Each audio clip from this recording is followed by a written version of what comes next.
বাংলাদেশের একটি প্রাকৃতিক বিলুপ্তপ্রায় ফসল ঠোঁয়াশ। দেখতে আগাছার মতো মনে হলেও এটি আসলে একটি জলজ সবজি।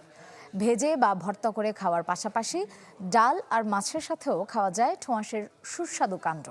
কৃষি কর্মকর্তারা জানান, ফেনীর বেশ কিছু উপজেলায় বাণিজ্যিক চাষাবাদ হচ্ছে ঠোঁয়াশের।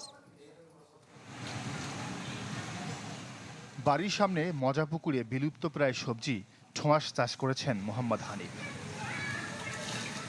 ফেনীর গোবিন্দপুর গ্রামের এই চাষি জানান, প্রতিদিন তুলে পরিষ্কার করে কখনো বাজারে কখনো বাড়ির উপরেই বিক্রি করেন এই জলজ সবজি। এতে লাভ হয় ভালোই। শ্রাবণ মাস তো শেষ পর্যায়ে, ভাদ্র মাস পর্যন্ত, ভাদ্র মাসের শেষ টাইম পর্যন্ত থাকবে বাজারে। এটার একটা চাহিদা থাকবে, যেমন শাপলা চাহিদা আছে। অগভীর জলাশয়ে সাধারণত বর্ষাকালে চাষ হয় ঠোঁয়াশ। গাছের গিট সহ কাণ্ড একবার কাদামাটিতে লাগিয়ে দিলে আপনা আপনি বেড়ে ওঠে।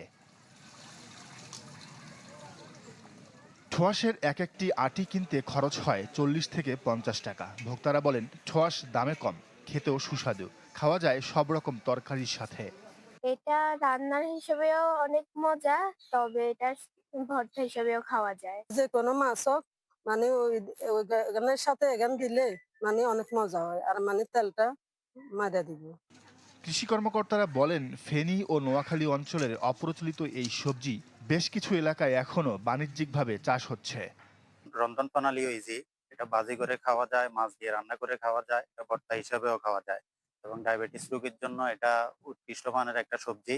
এটা পুরো এলাকা যদি ছড়িয়ে দেওয়া যায়, বর্ষাকালে যে সবজির ক্রাইসিস দেখা যায় ওই অভাবটা ঘোচানো যাবে। এবং আমরা কৃষি বিভাগ থেকে আপ্রাণ চেষ্টা করতেছি এটা যাতে ডোর টু ডোর পৌঁছিয়ে দিয়ে অন্যান্য জেলাতেও আবাদ সম্প্রসারণ করা যায়।